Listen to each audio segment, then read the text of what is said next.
In mid-sized private companies, replacing a CEO can often be the single most expensive cost that company will face. According to Harvard Business Review, replacing a CEO can often cost 3 to 5 times the annual salary cost of that CEO.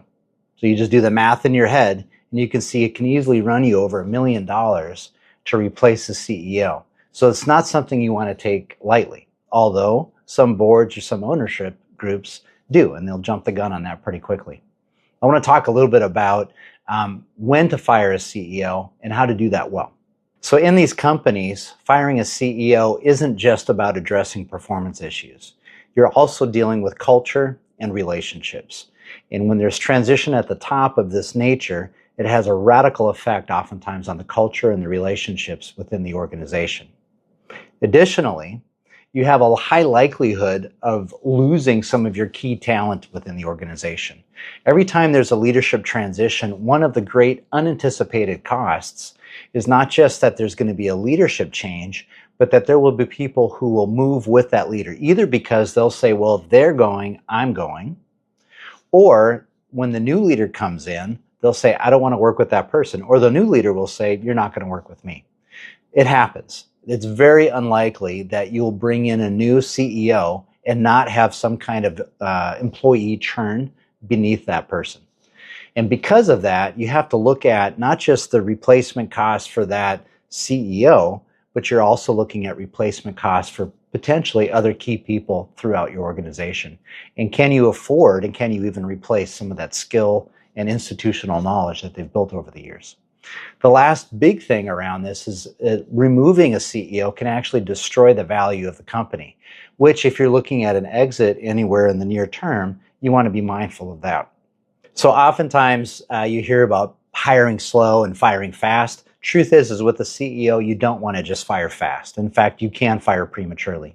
What you want to do is make sure that if you fire right, and only after a turnaround hasn't worked out. And you want to be able to decide, how do you know if a turnaround is possible? So I want to start out first. Here's when firing the CEO is the wrong decision to make, and you just shouldn't do it.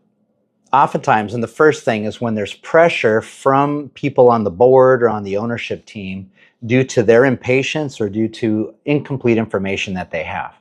Oftentimes, if the organization isn't performing the way they had hoped or expected, there can be a sense of impatience. Like, we brought in somebody new, we've hired somebody new, it's been 3 months, 6 months now, and we're not seeing the changes that we wanted to see. And oftentimes they don't have all of the information for various reasons. Maybe they're just impatient. Maybe they haven't heard the information, even though it's been presented to them. That happens more often than you might think. Or they didn't understand the information, or they didn't ask all of the right questions. Either way, you want to make sure it's not just your own impatience. And if there isn't a good, trusting relationship between the board or the ownership group and the CEO, you'll find that many CEOs tend to kind of guard information, and they may not be as open as they should be, but it's for reasons of self-protection, which ultimately doesn't always help them.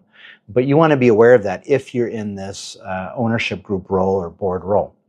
So for example, there was a $50 million manufacturing company, and they fired their new CEO after one bad year, the first bad year for that CEO. Unfortunately, when they brought in the replacement, the culture of that company had been killed by this transition, and the productivity and the revenues and the value of the company just plummeted following that transition. So these transitions don't always happen without consequences. And in that particular case, there was a potential for that CEO to actually turn around with some support and some help. So I wanted to give some ideas around how you could do that. So oftentimes, smaller companies, mid-market companies, even large companies, they face ups and downs, and those are normal. And so sometimes there's unrealistic expectations that every year we should have 10% growth. No company experiences that ever anywhere. It doesn't happen. But oftentimes people are sold that, or they naively set goals that state that, and when the new CEO is not able to produce that consistent growth and they have a year that's a little bit off, instead of trying to understand what's going on or accepting that this is part of the natural market dynamics, there can be that impatient rush to replace the new CEO. That's not usually a good time to do that. you do want to understand and differentiate, is this actually a performance issue on the part of the CEO, or is this just typical market ups and downs that typically will happen? The other thing that you might want to encourage, along with understanding the market, is you might want to provide some kind of coaching or support for the CEO. Many CEOs can adjust and can correct if they're given a little bit of support and someone that they can talk to. And so without trying to appear self-serving, this is a space that I work in frequently. And I find that many CEOs, they just don't have anyone to talk to. They often carry levels of uncertainty or second guessing themselves, and they hold back on good decisions longer than they should. And they don't always feel like they can talk to someone on the board or the ownership group about it. And then it's not always appropriate for them to talk to their staff about it. And so having someone that they can process these issues with and help them make good decisions faster is often a very good investment for an organization. The second dynamic to think about, and this is related to paying attention to the market, is the company performance may be struggling, but it may not be the company itself. It may be the market as a whole.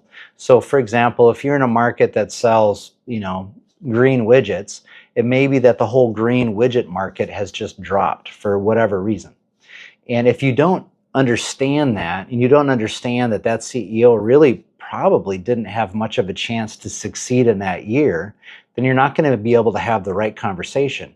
The right conversations should be along the lines of, do we expect this market to come back? Should we be selling only or producing only green widgets? Or should we be getting into red widgets? Or should we be getting out of widgets altogether? Those are more of the right conversations when you know that the market as a whole is going down. Now, oftentimes markets do that. They go up and down. And so again, as I said earlier, you want to be able to pay attention and not just react to or respond to the whole performance of the company as if the CEO had complete control over that, because they often don't, because there are larger economic factors at play. Another issue that happens, this is the third issue that happens frequently, which is the CEO will be fired and there's no successor lined up to come in. You may have needed to have fired that CEO, but if you don't have a plan for how you're going to bring in a successor, you can sometimes be hopping out of the frying pan and into the fire, so to speak. You can be just creating or exchanging one problem for another problem. And so the solution for this, in part, you may not have a successor, an individual already lined up, but you do want to have some kind of an emergency succession plan. All organizations should have this in place for what happens if for some reason, any reason, our executive is no longer available to do work for us. You want to be able to have a plan for that. Conveniently, I've developed a template that you can follow, and you can find that in the notes below, or a link to it in the notes below. But I encourage that you use that template, and it'll help you draft out if for some reason our CEO, whether you fire them or they quit or some kind of tragic thing happens and they're gone, that there's a process in place and a thought through system that will help provide focus and help provide direction and help the organization maintain stability while you bring in new leadership. This is absolutely critical. And if you ignore this, you have the potential to actually really make the organization suffer more than it was before you fired the CEO. So here's how to know when a CEO needs to go. When the CEO has become a bottleneck for growth. So for example, you see that the CEO refuses to delegate out. They don't seem to give work away to anyone else, and they hoard either work or information with themselves. This is a dangerous sign. One of the very first scenarios like this that I worked with was an organization that had considered hiring me and didn't, but then all of a sudden their CEO got hit by a truck, literally. He's okay now, but he wasn't then. And so the COO called me up and she was desperate. The story behind that was the CEO was the only one in that organization that actually knew all the key details for how the organization worked. The COO wasn't really empowered to the level that the title would suggest. And so they actually struggled significantly to try to continue operating in the CEO's absence. And so when you see a CEO is doing that, is retaining or consolidating or refusing to let go of authority, then you realize that's a danger sign. Now, you don't fire them immediately for that. You want to coach them and advise them to begin to expand that out. But if they refuse to, what they're doing is they're baking in risk into the organization, and that needs to be addressed in some way. Another thing is if they begin to act like an owner as opposed to a steward. A new CEO or any CEO should act as if they're a steward of the organization. This is someone else's asset. This is someone else's resource. And they shouldn't be coming in as if it was theirs, their vision, their goals, their thing to accomplish. Now, if they actually are an owner, then that's a different thing. But in that case, they're not your employee.